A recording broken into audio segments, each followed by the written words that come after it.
One of the cleanest dunkers of all time. A couple strong dribbles and a pronounced gather, and you knew something special was coming.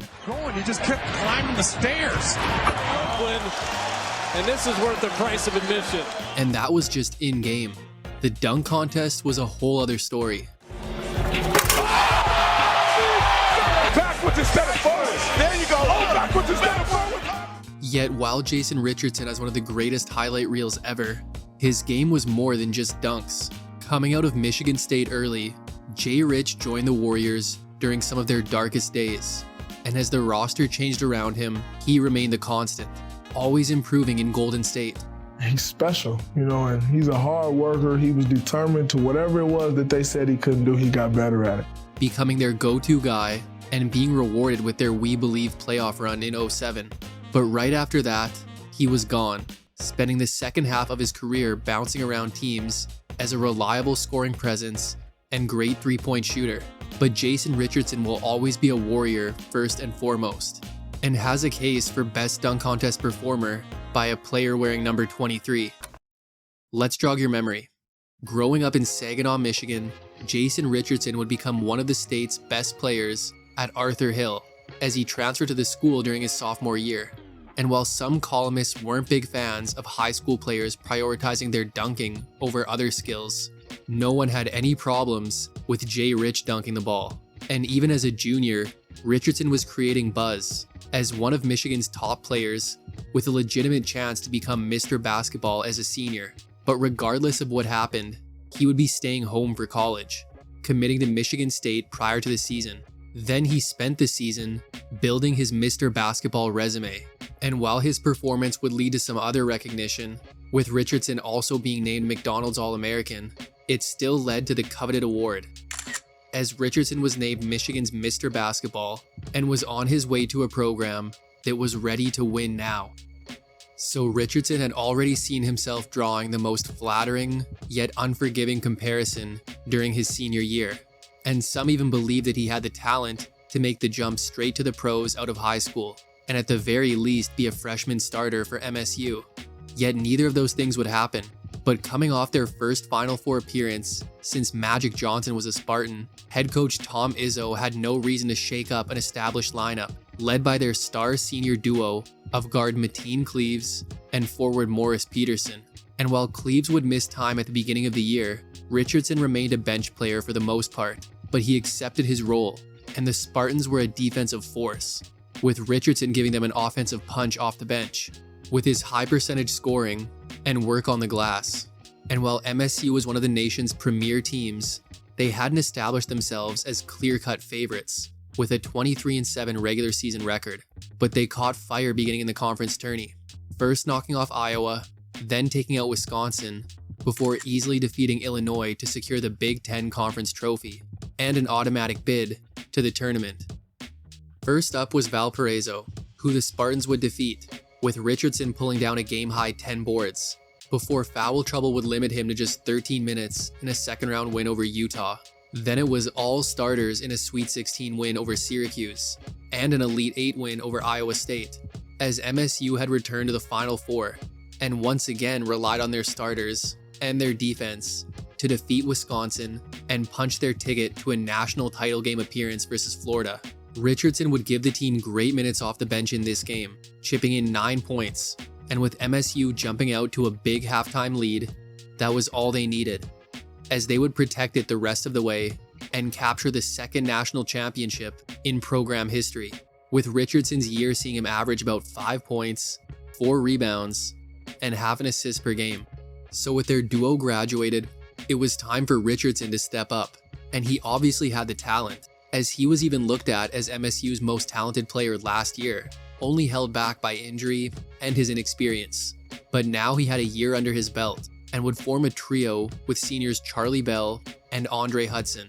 And with freshman Zach Randolph leading a great recruiting class, MSU definitely had the pieces to repeat.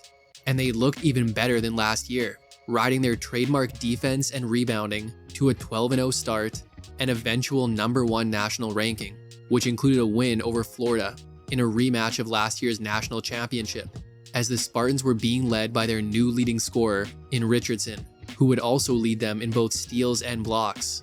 And while he was one of the nation's best dunkers, he had a dangerous three ball as well, shooting over 40% from beyond the arc. And even as the Richardson to the NBA talk intensified, the Spartans remained focused, spending the whole year ranked in the top 5 and winning their final 6 games as they entered the conference tourney with a 24-3 record. But they were stunned by Penn State in the quarterfinals, as there would be no Big Ten champion repeat. But that's not the repeat the Spartans were worried about. Richardson would kick off the tourney with 14 points and 7 rebounds in a convincing win over Alabama State. And while he struggled in round 2 with just 9 points, the Spartans' defense stepped up to get past Fresno State. Richardson again struggled from the field in the Sweet 16, but played an all-around game, pulling down 7 boards while adding 4 blocks and 2 steals, as the Spartans took out Gonzaga and were on to an Elite 8 matchup with Temple, which would be Michigan State's toughest game yet. But 11 points from Richardson helped the Spartans pull ahead in the second half and make their 3rd consecutive Final Four appearance. But this is as far as they'd get, as Richardson was held to just 6 points on 2 of 11 shooting, and Arizona ran away with it in the second half, as Richardson ended his sophomore season as a first-team All-Big Ten member and a consensus second-team All-American, behind averages of about 14.5 points, 6 rebounds, and 2 assists per game. While Richardson hadn't had a great tournament, he was still exceptional in the regular season, and physically, he was NBA ready. And with Richardson also having a young daughter and being a guaranteed top 10 pick, the sophomore decided to take the next step. With the 5th pick in the 2001 NBA draft, the Golden State Warriors select Jason Richardson from Michigan State University. So Richardson was the 5th pick to the Golden State Warriors. And while he was an underclassman, he was also the first college player selected. And from an individual potential perspective, Richardson was joining one of the most promising teams in the NBA, as the Golden State Warriors already had forward Antoine Jamison and guard Larry Hughes. And in the second round of this year's draft, they had scooped up Arizona guard Gilbert Arenas. But Richardson would be a main attraction from day one, as his overall talent made him a starter almost immediately. But then there were his dunks.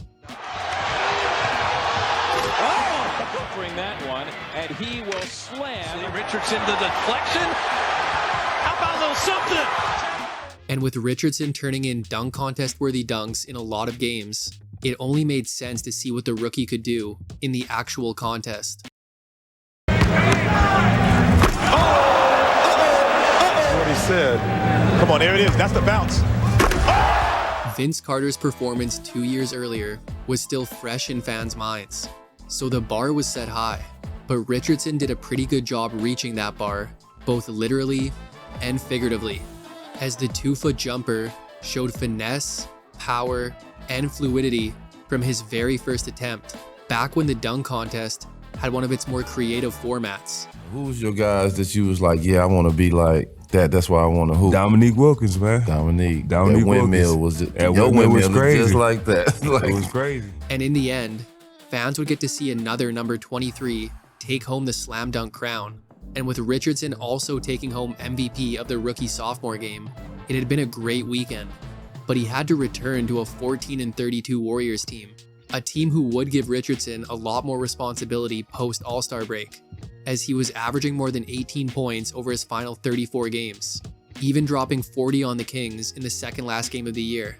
And while Richardson finished top 3 in Rookie of the Year voting, the Warriors still had a long way to go after a 21-61 finish, as Richardson's rookie year had seen him average about 14.5 points, 4.5 rebounds, and 3 assists per game. Luckily, Richardson was back with the Warriors for year 2 with a new perspective, as the second-year guard had survived a drive-by during the offseason, but fortunately was unharmed. And with Hughes gone and a new head coach in Eric Musselman, the Warriors went full offense, playing at one of the fastest paces in the league while scoring the second most points. Yet while Richardson upped his scoring, Gilbert Arenas was the talk of Golden State in 03, as the guard would win the league's Most Improved Player award, so Richardson fell to 3rd on the team in scoring. But with another fellow draftmate in Troy Murphy cracking the starting lineup and playing well, Golden State's future looked bright, and Richardson was still the Warriors' main attraction, as everyone wanted to see a J-Rich windmill or 360 in a game. But the best place to see those were in the dunk contest, as Richardson was back to defend his crown. But first, he was back in the rookie-sophomore game, creating one of the greatest highlights in the history of the game. Jason Richardson had a flashback on this one. This is a playground flashback. Bounced it right off the head, gives him a jumper shoot. Which he caught some flack for. But Richardson would later explain that this was the peak of the And One mixtape days, and exhibition games like these were the perfect opportunity for NBA players to entertain in different ways. And then his second dunk contest would be even better than his first. He can make a strike. Tight, but 360. He's on 360. Richardson was flying as he took more risks than last year.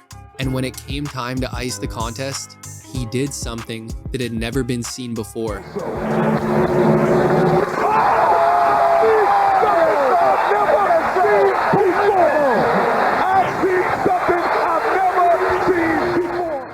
So Richardson retained his crown, at the time becoming only the second back-to-back winner after another number 23, who was in attendance.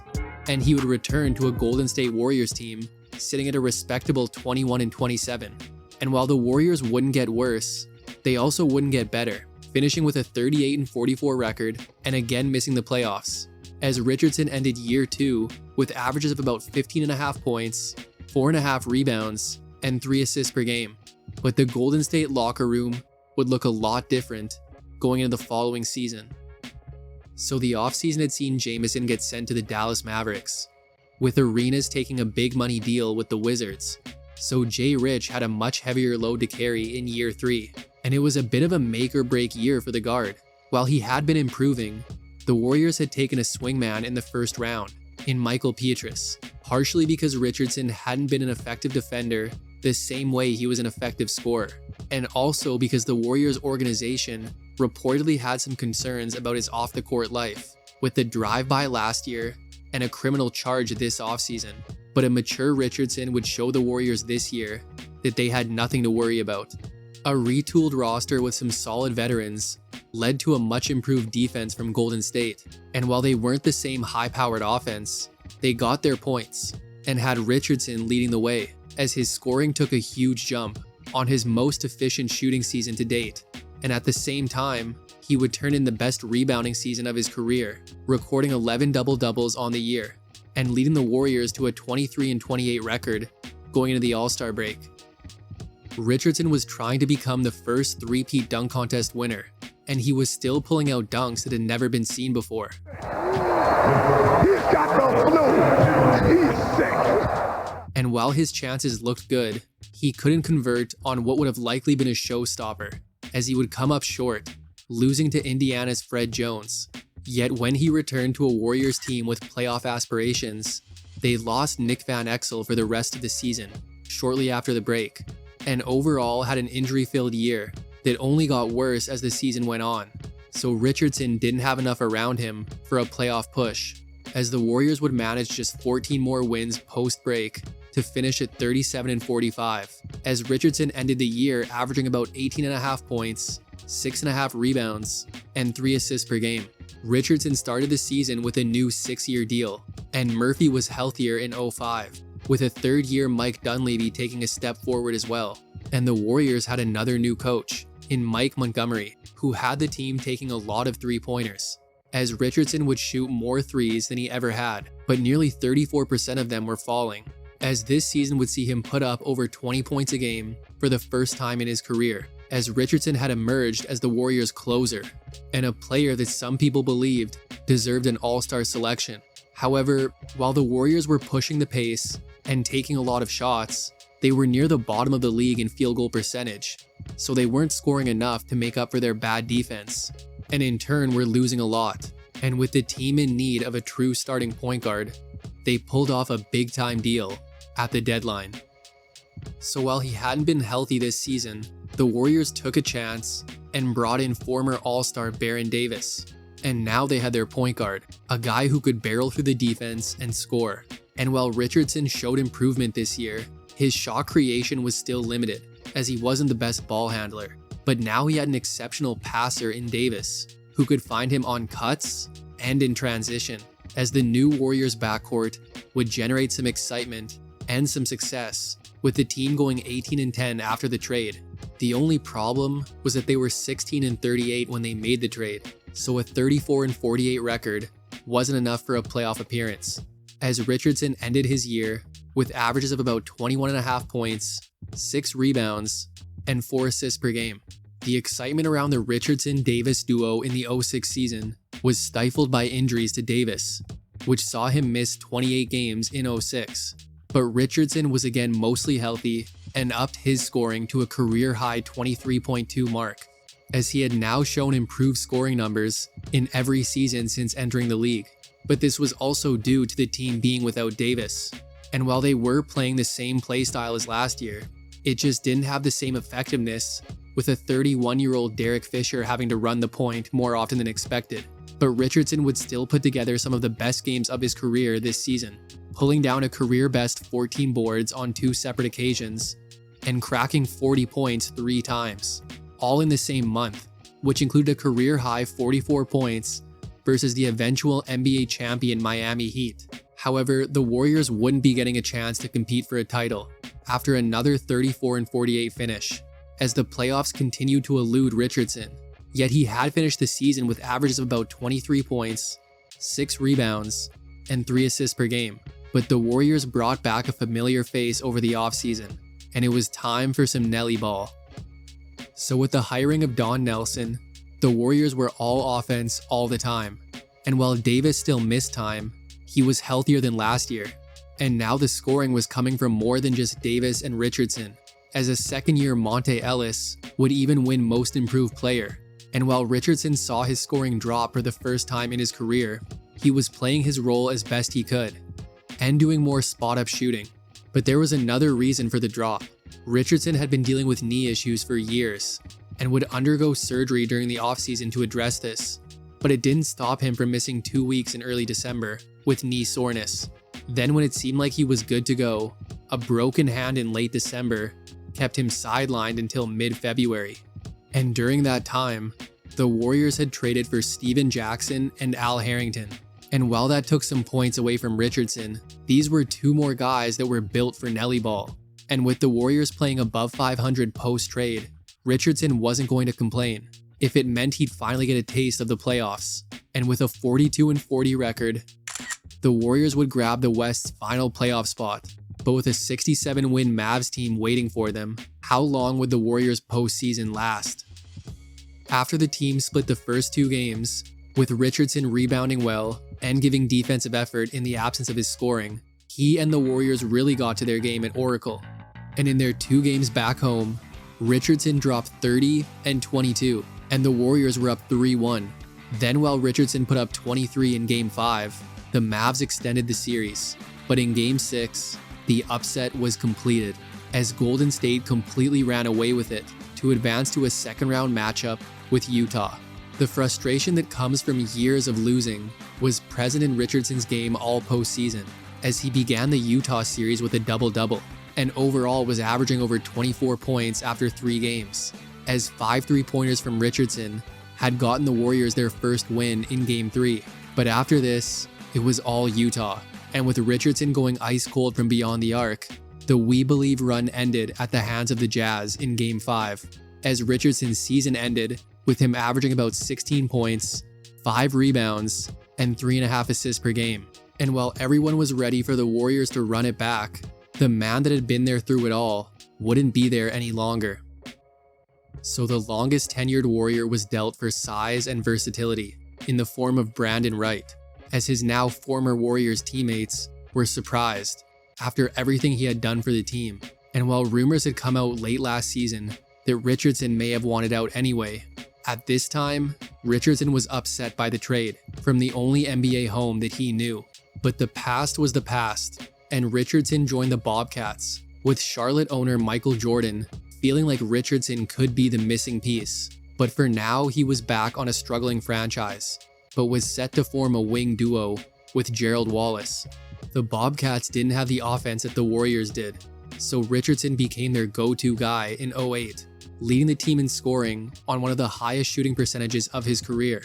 And while he was still good for some highlight plays throughout the season, he was showing his jump shooting and improved shot creation more than ever, only getting better as the year went on, and even having the most prolific three-point shooting season of his career, leading the league in made and attempted threes as he put up career highs in both categories, yet was still converting over 40% of his threes. However, Charlotte was still a young team in just their 4th year of existence, and while Richardson gave them a scoring threat that they never had, he wasn't going to turn the franchise around, as the Bobcats would actually fail to improve on their record for the first time in franchise history, finishing at 32-50 and missing the playoffs, as Richardson had averaged about 22 points, 5.5 rebounds, and 3 assists per game. The team looked the same going into the following season. However, they had brought in a new coach in Larry Brown, and Richardson picked up where he left off last year, as he was doing some of the most efficient scoring of his career and shooting nearly 46% from deep over his first 14 games. And a Phoenix Suns team who knew their championship window was closing would take notice. So Richardson was on a contending team in Phoenix, and this looked like a perfect place for him, as he was still 28 at the time of the trade, and now was getting to play with one of the greatest passers in league history, and giving Steve Nash a guy who could still outjump most of the league, and had become one of its most dangerous three-point shooters, was a no-brainer, and the experiment looked like it was paying off, as Richardson came in and shot nearly 49% from the field, overall giving the Suns an athlete on the wing that they didn't really have before. And when Amare Stoudemire was lost for the rest of the season in mid-February, Richardson became their only elite athlete, and while he improved his play in the absence of Stoudemire, the Suns as a whole only played about 500 ball, leading to a 46-36 finish, which wasn't enough for the playoffs, as Richardson's overall season had ended with him averaging about 17 points, 4.5 rebounds, and 2 assists per game. Stoudemire was back and healthy for the 2010 season, as both he and Nash put together all NBA years, and a distant third was Jay Rich. As while his shot attempts were the lowest they had ever been, he continued to act as both a spot-up shooter and effective cutter, as Phoenix scored at the highest and most efficient rate in the league. But they weren't winning like you'd expect, as halfway through the season, they were sitting at an underwhelming 24-17. But then they got hot, as they won 30 of their final 41, which included a 10-game win streak late in the year. And with 54 wins on the season, they had moved all the way up to the 3rd spot in the West, and a first-round matchup with Portland. After losing Game 1, Richardson took control in Game 2, putting up 29 points on 11 of 16 shooting to even the series. But that was nothing compared to what he'd do in Game 3. Richardson went into Portland and dropped a postseason career-high 42 points, which included 8 three-pointers, to give the Suns a 2-1 lead. And while Portland pushed it to 6 games, Richardson dropped 28 in the series-clinching Game 6 win. Next opponent was the Spurs, and Richardson continued his impressive postseason, as he averaged nearly 20 points over the first 4 games of the series, which ended up being all the Suns needed, as they would sweep San Antonio, and were now making a conference finals appearance to take on the defending champion Lakers. Richardson would perform well, considering he would be defended by both Kobe Bryant and Ron Artest throughout the series. He wasn't scoring like he had been, but he was still producing efficiently on offense, and would drop 27 points on the road in a Game 2 loss. Yet while the Suns dropped both in LA, they won both in Phoenix. And then back in LA for Game 5, Richardson looked like a hero. Fry gets it. Richardson again for the tie. Yes! He banks it home! However, the celebration quickly turned into heartbreak. Bryant turns and comes up short. With Richardson watching the ball, Artest was able to sneak in for the offensive rebound and game-winning putback. And then 2 nights later, the Lakers wrapped it up in Phoenix, as Richardson's season had ended with him averaging about 15.5 points, 5 rebounds, and 2 assists per game. Richardson remained a Sun to start the 2011 season and would have a much larger offensive role after Stoudemire left for New York in the offseason, as over Richardson's first 25 games, he was the Suns' leading scorer, putting up over 19 points a night, and continued with the most efficient stretch of his career playing alongside Steve Nash, until that stretch came to an end in mid-December, when Richardson was included in a trade to the Orlando Magic. And while there's been speculation that the reasons for this trade went beyond the basketball court, all that is speculation. And with Richardson struggling over the month of December, and the Suns needing a capable big man after losing Amare, which they got by receiving Marcin Gortat in return, the trade did make sense. And now Richardson was joining an Orlando Magic team less than 2 years removed from an NBA Finals appearance. So Richardson joined a Magic team led by superstar big man Dwight Howard and longtime point guard Jameer Nelson. And for the Magic, acquiring Richardson seemed like something that could keep them competitive for longer, as they had sent Vince Carter to the Suns, who played a very similar game to Richardson at this point in their careers. Yet Richardson was 3 years younger. So Richardson remained a starter, and while he was a good source of offense for the team and a good kickout option for Howard, Orlando played a much slower game than Phoenix, and Jameer Nelson wasn't Steve Nash.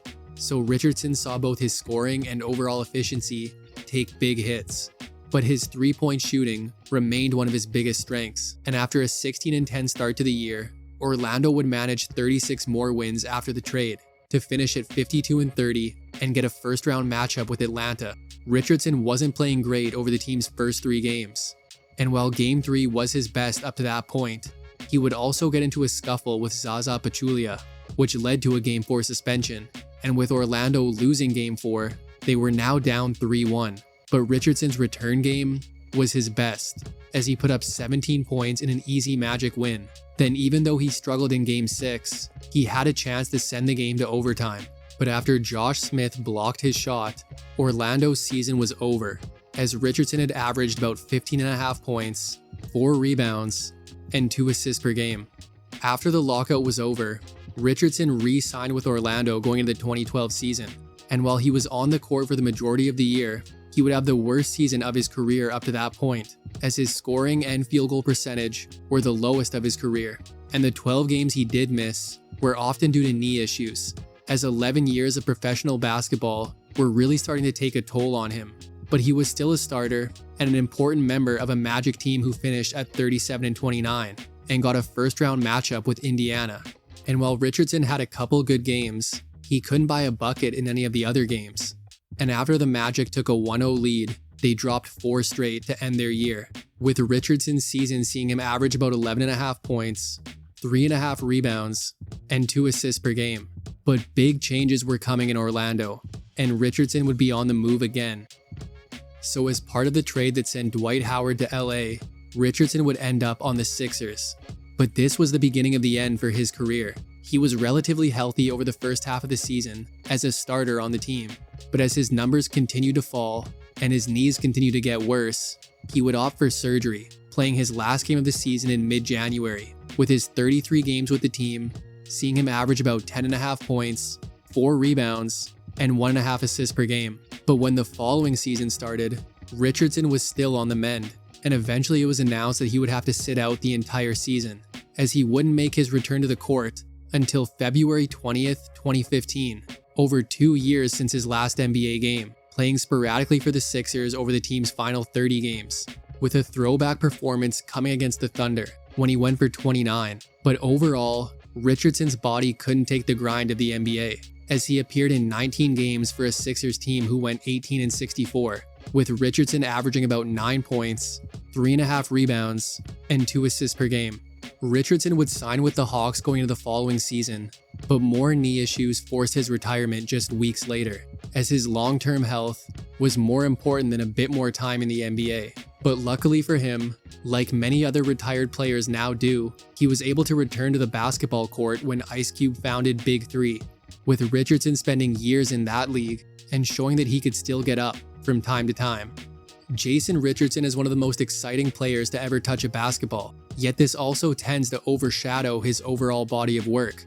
While dunking was his calling card, he could do so much more than that, showing a commitment to improvement throughout his career, as he became a better shot creator and overall shooter as the years went on, while continuing to wow fans and play his high-effort style of basketball.